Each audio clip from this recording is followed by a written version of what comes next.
اعوذ باللہ من الشیطان الرجیم بسم اللہ الرحمن الرحیم۔ السلام علیکم، میں ہوں تفسیر پوائنٹ سے۔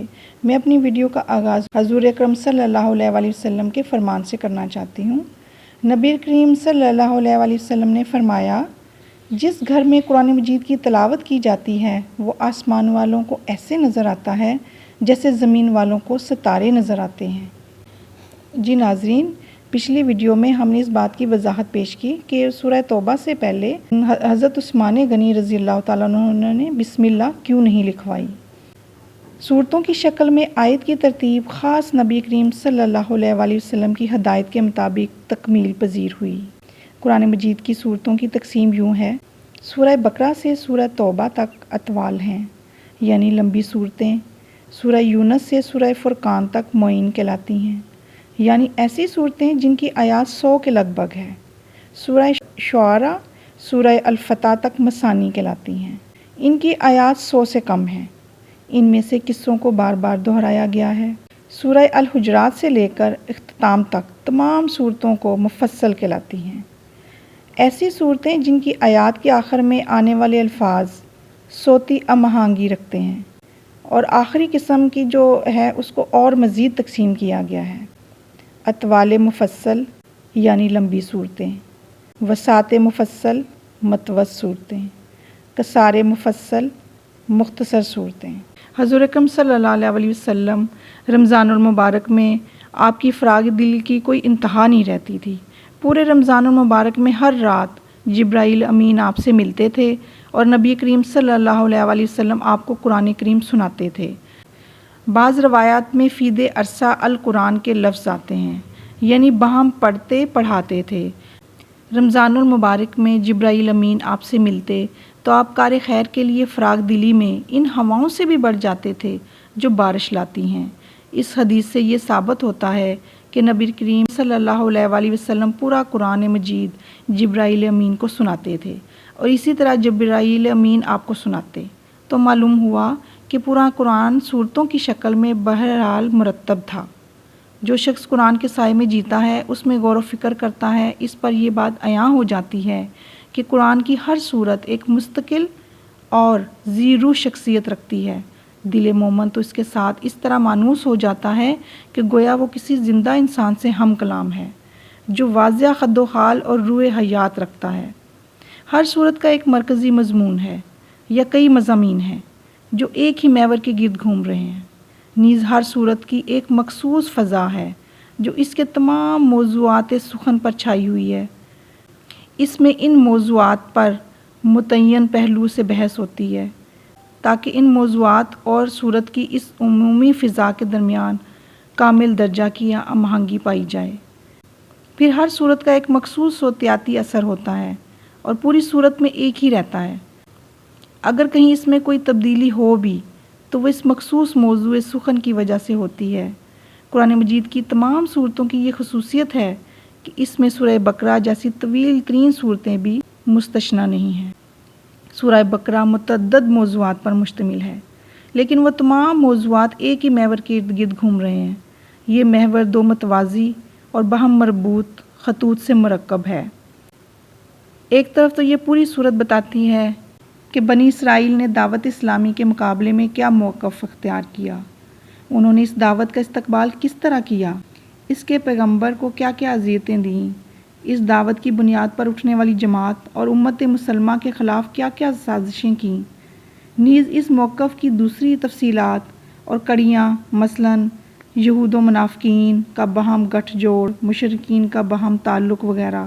دوسری طرف اس صورت میں یہ اعلان کیا گیا ہے کہ جب بنی اسرائیل کو فریضہ ادائیگی خلافت کے لیے نااہل قرار دیا گیا تو انہوں نے اس بارے میں خدائے کریم سے جو عہد و پیمان باندھے تھے وہ ایک ایک کر کے سب توڑ دیے، جبکہ اب انہیں اس تحریک کے داعی اول حضرت ابراہیم علیہ السلام سے کوئی نسبت نہیں رہی، اور یہ کہ مسلمانوں کو اس بات کی تنبیہ کی ہو جاتی ہے کہ ان غلطیوں سے بچیں جن کی وجہ سے بنی اسرائیل کو نااہل قرار دیا گیا۔ مدینے کی طرف نبی صلی اللہ علیہ وآلہ وسلم کی ہجرت کا عمل ایک محکم منصوبہ اور سوچی سمجھی تعلیم کے مطابق ظہور پذیر ہوا۔ جن حالات میں ہجرت کا فیصلہ ہوا وہ ایسے تھے کہ انہوں نے ہجرت کے عمل کو ابدی اور ختمی بنا دیا، کیونکہ جس منصوبے کے مطابق باری تعالیٰ کو تحریک اسلامی کو چلانا مقصود تھا، اسی کے لیے ہجرت بہت ضروری تھی۔ قریش نے دعوت اسلامی کے بارے میں جو سخت موقف اختیار کیا تھا، حضرت خدیجہ الکبریٰ رضی اللہ تعالیٰ عنہ اور ابو طالب کی وفات کے بعد، اس کی وجہ سے مکہ اور ان کے جو ماحول اور دعوت اسلامی پر ایک جمود اور ٹھہراؤ کی کیفیت طاری ہو گئی تھی۔ اگرچہ قریش کی گہری سازشوں اور ان کی بے حد ایذا رسانیوں کے باوجود بعض لوگ دین اسلام میں داخل ہو رہے تھے، تاہم قریش کے سخت رویے اور اسلام کے خلاف ان کی چومکھی لڑائیوں کی وجہ سے مکہ اور اس کے ارد گرد کے علاقوں میں عملاً دعوت اسلامی کا پھیلاؤ روک دیا گیا تھا، اور مکہ کے علاوہ دوسرے عرب قبائل بہت ہی محتاط ہو گئے تھے، جن کی وہ کیفیت ہو گئی تھی انتظار کرو اور دیکھو کا رویہ اختیار کیے ہوئے تھے۔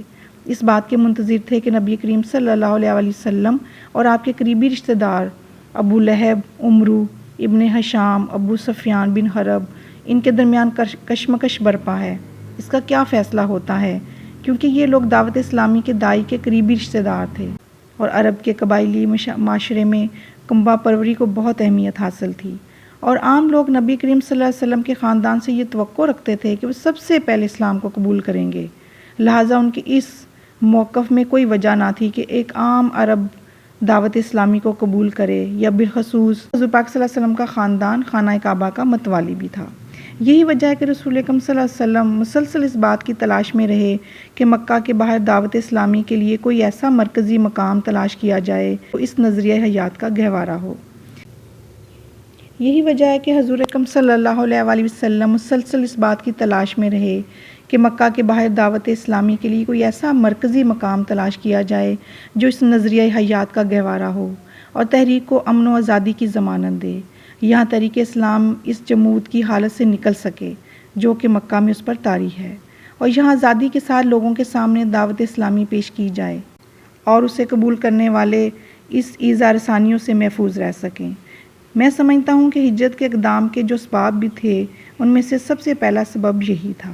سورہ بقرہ کی ابتدا میں ان منافقین کے اوصاف بیان کیے گئے ہیں۔ بعض فکروں سے یہ معلوم ہوتا ہے اکثر و بیشتر فکروں کا مصادق بھی بڑے لوگ ہیں جنہوں نے حالات سے مجبور ہو کر اپنے آپ کو دائرہ اسلام میں داخل کروایا تھا، لیکن وہ اب بھی عوام الناس پر اپنی لیڈرشپ قائم رکھنے کے خواب دیکھ رہے ہیں، اور عام طور پر ایسے متکبر اکابرین جس طرح عوام کے بارے میں رائے رکھتے ہیں، اسی طرح یہ لوگ اسلام قبول کرنے والوں کو بیوقوف لوگ کہہ کر پکارتے تھے۔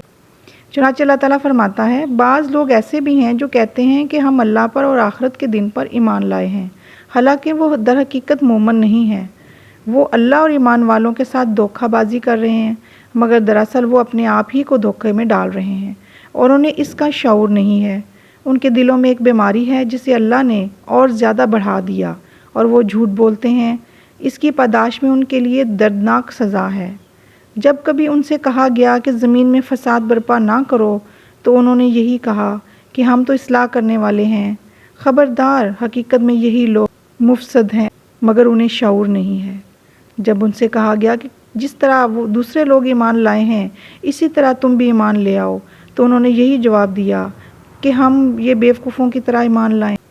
خبردار، حقیقت میں وہ یہ خود بیوقوف ہیں، مگر یہ جانتے نہیں، اور جب یہ اہل ایمان سے ملتے ہیں تو کہتے ہیں کہ ہم ایمان لائے ہیں، اور جب علیحدگی میں اپنے شیطانوں سے ملتے ہیں تو کہتے ہیں کہ اصل میں تو ہم تمہارے ساتھ ہیں، ان لوگوں سے تو محض مذاق کر رہے ہیں، اللہ ان سے مذاق کر رہا ہے، وہ ان کی رسی دراز کر رہا ہے، اور یہ اپنی سرکشی میں اندھوں کی طرح بھٹکے چلے جاتے ہیں۔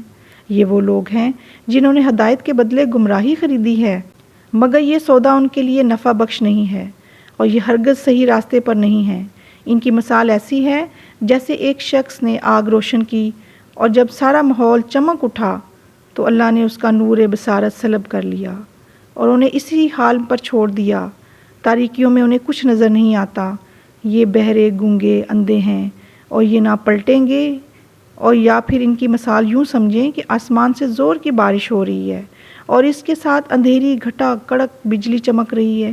یہ بجلی کا کڑکڑانا سن کر اپنی جانوں کے خوف سے کانوں میں انگلیاں ٹھونس لیتے ہیں، اور اللہ ان منکرین حق کو ہر طرف سے گھیرے میں لیے ہوئے ہے۔